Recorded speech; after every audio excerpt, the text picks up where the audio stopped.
नमस्कार विद्यार्थी मित्रांनो, मी श्रीमती परीक्षा Patil, KG Mehta high school, Nashik road, इयत्ता 5वी मराठी या विषयासाठी आज आपण पाठ क्रमांक 18 कारागिरी अभ्यासणार आहोत. सर्वप्रथम पाठाचा परिचय बघूया. गावाच्या संस्कृतीमध्ये सुतार, कुंभार, शिंपी यांच्या कारागिरीतून निर्माण झालेल्या उपयोगाच्या वस्तूंचे खुमासदार वर्णन या पाठामध्ये करण्यात आलेले आहे. बघा, पूर्वीच्या काळी गावामध्ये 12 बलुतेदार राहत असायचे. त्यामध्ये सुतार, कुंभार, शिंपी, चांभार अशा वेगवेगळ्या काम करणाऱ्या जाती या ठिकाणी गावामध्ये राहायच्या आणि त्यांनी बनवलेल्या वस्तू या शेतकऱ्यांना दिल्या जात असत आणि शेतकरी त्या मोबदल्यामध्ये त्यांना धान्य हे द्यायचे आणि त्यांच्याकडून या वस्तू बनवलेल्या घेत असत. बघा, आता मला आठवते, लेखिका पुढे सांगतायत आपल्याला, लहानपणी मी नेहमी आमच्या आजोळघराच्या शेजारी कुंभारवाड्यामध्ये जायची. तिथे एका फिरत्या चाकावर मातीचा गोळा ठेवला की कुंभाराच्या हाताच्या चपळाईने लहान मोठी मातीची भांडी तयार व्हायची. लेखिकेला खूप गंमत वाटायची. आमच्या घरी त्यावेळी मातीचीच भांडी असायची स्वयंपाकाला. मोगा, डेरा, घट, तरळ, टिंगाणी, गाडगी असलं प्रत्येक क्षणाला लागणाऱ्या वस्तू या कुंभारवाड्यातूनच आमच्या घरी यायच्या, असं लेखिका सांगतायत. त्यानंतर शेगड्या, चुली पण या मातीच्याच बनवलेल्या असायच्या. खेळायला वापरले जाणारे बंडुकली, पुजायला बैल जे वापरले जात होते, गणपती, मुखवटे, नक्षीची कमान असलं बरंचसं हे त्या कुंभारवाड्यामधूनच तयार व्हायचं आणि तेच आमच्या घरी देखील यायचं, असं या ठिकाणी लेखिका आपल्याला सांगतायत. बघा, कुंभार हा निर्मितीचा धनी. त्याची कलाकुसर पिढ्यापिढ्यांची. प्रत्येक घडीला लागणारी, धार्मिक कार्यासाठी उपयोगी पडणारी अशी अनेक वस्तू आमच्या घरी यायच्या. आमच्या घरी आजी आजोबांचा हात या कामी थोडाफार बसलेला. नागपंचमीला ते चिखलाचा नाग तयार करून ताटलीत मांडायचे आणि बेंद्राला म्हणजेच बैलपोळ्याला बैल तयार करून फळकाटावर ठेवायचे. खूपच गंमत यायची, खूपच मजा यायची. बघा, अशा वडीलधाऱ्यांच्या हाताखाली काम करायला कधीमधी आमचं पण इच्छा या ठिकाणी व्हायची. आमचा देखील हात वळवळ करायचा. आपल्यालाही बघा, घरामध्ये कधीतरी आईला मदत करावं असं वाटतं किंवा आईच्या कामांमध्ये लुडबुड ही आपल्याकडून केली जात असते. बघा, चित्रामध्ये तुम्हाला दिसते या ठिकाणी बैल पोळ्यासाठी बैल जे आहेत ते बनवलेले आहेत, ते मातीचेच आहेत. त्यानंतर बघा, मातीचं मडकं आहे. उन्हाळ्यामध्ये गार पाणी पिण्यासाठी त्याचा वापर हा होत असतो. त्यानंतर मातीच्या अशा अनेक वस्तू असतात की त्या बनवल्या जातात. मातीचं खापर बनवलं जातं, त्याच्यावर पुरणाच्या पोळ्या देखील बनवल्या जातात. तसंच घंगाळं देखील मातीचं असतं, त्याचा देखील वापर हा खेडोपाडी केला जात असे. पुढे बघा, आता जिनगराचं जे घर आहे त्या घराचं वर्णन आणि त्यांच्या कलाकुसरीच्या वस्तूंचं वर्णन या ठिकाणी पुढे लेखिकेने केलेलं आहे. बघा, पातळ गुलाबी रंगीत चुरमुऱ्या कागदात गुंडाळलेला सोनेरी नक्षीतला आणि जिगानं चकचकीत असलेल्या शेंडीचा नारळ हा तयार झाला की बघताना तहानभूक हरपून जायची. लाकडी चौकोनातल्या काड्यांनी जुळवलेली दारावरची झगमगती तोरणं आणि लग्नाच्या वरातीतल्या नक्षत्रमाळा पाहिल्या म्हणजे तासनतास बघत राहावंसं वाटायचं. जिनगरांचा मामा फारच कसबी माणूस होता. पाळण्यावरच्या खेळण्यांसाठी राघू मैना तयार करायचा आणि खरी की खोटी वस्तू बनवलेली खरी आहे की खोटी आहे याच्यामध्ये देखील फसगत व्हावी ते इतकं खरंखुरं असायचं. खेळण्यावर चमचमणाऱ्या चंद्रचांदण्यांची शोभा तर अशी भुलवणारी असायची की काय वर्णन करावं.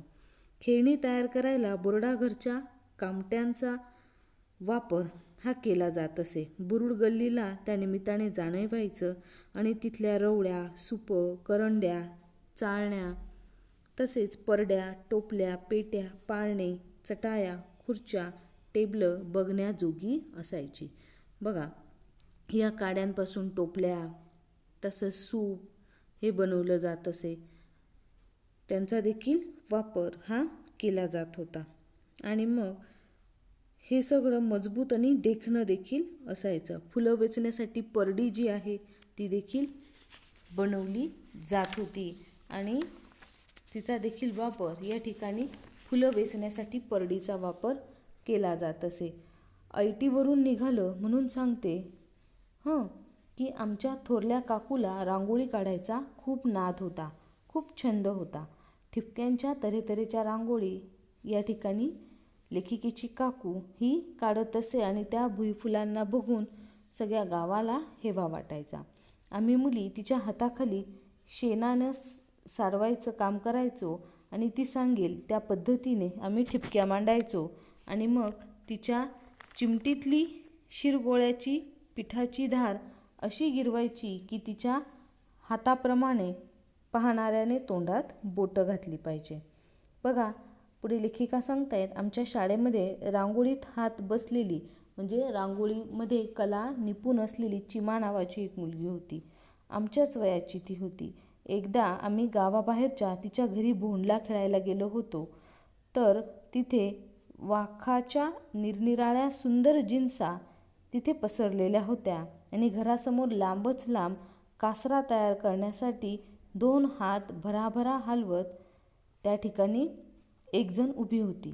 लाकडाच्या मुठींना अडकवलेला वाखाचा कच्चा धागा तिच्या हातांच्या अस्सल गिरक्यांनिशी पीळ घालत आणि पुढे ते गुंफत झकासपैकी दोरखंड त्या ठिकाणी तयार करण्यात आला होता. ती कला जी होती ती अतिशय सुंदर होती आणि हात चलाकीची होती. कितीतरी वेळ मी ते पाहत उभी होती.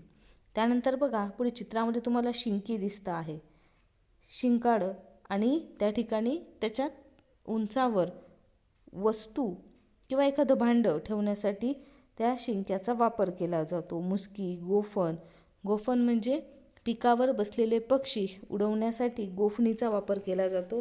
त्याच्यामध्ये दगड ठेवून तो दगड गोल गोल फिरवल्यानंतर तो दगड सुटला की त्या ठिकाणी पक्ष्यांना उडवण्यासाठी त्याचा वापर केला जातो. यानंतर बघा, चापत्या, दोर, कासरे, पिशव्या असलं काय काय शेतकऱ्याच्या घरामध्ये लागणारं हे त्या ठिकाणी बनवलं जायचं.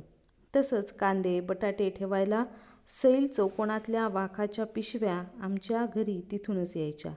ताकाचा डेरा घुसळण्यासाठी रवीला लागणारी लहान धाटणीची दोरी देखील ही या ठिकाणी तिथूनच येत असे असं लेखिका सांगतायत. तसं पाहिलं तर आमच्या शेतकरी घरामध्ये आम्ही कारागिरीची एक एक वस्तू आणत असू आणि ती वापरली देखील जात असे.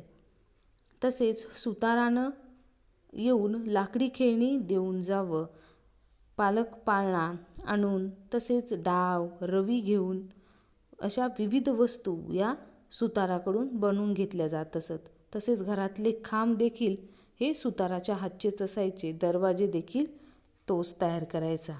त्यापुढे त्यांनी सांगितले की शिंपी जो आहे, शिंप्याकडून आम्ही आमचे कपडे शिवून घ्यायचो. रंगीबिरंगी तुकडे घेऊन तो यायचा.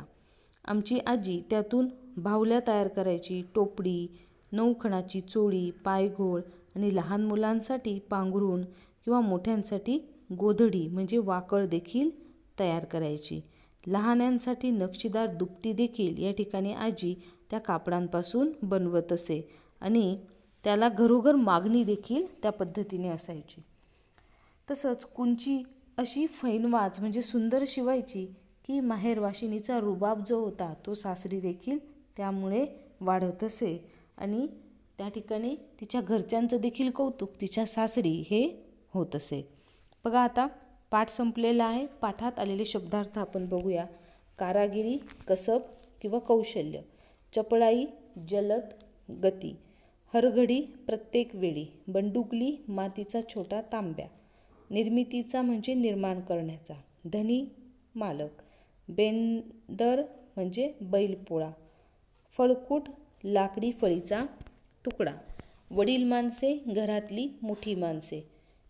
वळवळायचा शिवशिवायचा, जिगान म्हणजे जिलेटीन झिळमिळ्यानं, चकचकतेच्या म्हणजे चमकणाऱ्या, बुलवारी विसर पाडणारी, कामट्या बांबूच्या बारीक काड्या, करंड्या बेताच्या टोपल्या, रवळ्या छोट्या जाळीदार टोपल्या, तोरा ऐट, हाताभर हुकूम हातांच्या हालचालींनुसार, जडभारण म्हणजे वजनदार, किमया जादू, कासरा पाळीव जनावर बांधण्याची लांब दोरी, भराभरा भरभर किंवा लवकर, अस्सल खरे, हातचलाखी हातोहात केलेली जादू, डेरा उभट मडके, भावल्या बाहुली, कुंची चोळी, फैनवाज म्हणजे सुंदर किंवा सुरेख, वाकळ गोधडी. या पाठातील टिपा आपण बघूया आता. मोगा, डेरा, घट, तरळ, टिंगाणी, गाडगी म्हणजे विविध आकाराची मातीची भांडी. यानंतर जिनगर म्हणजे खोगीर, चित्रे, बाहुल्या तयार करणारा कारागीर. नक्षत्रमाला म्हणजे लग्नाच्या वरातीतले शोभेचे दिवे. बुरडाघर कळक्याच्या कामट्यांपासून सुपे टोपल्या विणणाऱ्या कारागिराचे घर. बुरडगल्ली बुरड जिथे राहतात ती आळी. शिरगोळ्याचं पीठ, रांगोळीच्या दगडाची पावडर. भोंडला अश्विन महिन्यात मुली भिंतीवर देवीचे चित्र काढून त्यापुढे गाणी गातात तो खेळ. शिंके वस्तू अधांतरे ठेवण्यासाठी केलेली दोरीची टोपली. मुसकी गुराच्या तोंडाला बांधलेली दोरीची जाळी. गोफण दगड भिरकवण्यासाठी केलेली दोरीची बेचकी. चापत्या दौऱ्याचे केलेले काप. पालख पाळणा लाकडी झोपाळा. 9 खणांची चोळी, 9 कप्पे असणारी चोळी. माहेरवाशीण लग्न झालेली, माहेरी आलेली स्त्री. या पाठामध्ये काही वाक्प्रचार आहेत, त्यांचे देखील अर्थ आपण बघूया. तहानभूक हरवणे, तहानभूक विसरून गुंग होणे. फसगत होणे, फसवणूक होणे. ऐटी मिरवणे, तोरा मिरवणे. तोंडावर हसू फुटणे, पटकन हसू येणे. वाहा वाहा मांडणे, स्तुती करणे. हेवा करणे, मत्सर करणे. तोंडात बोट घालणे, नवल करणे. हात बसणे, कुशलता येणे. जोकला जाणे, तुलना होणे. धन्यवाद.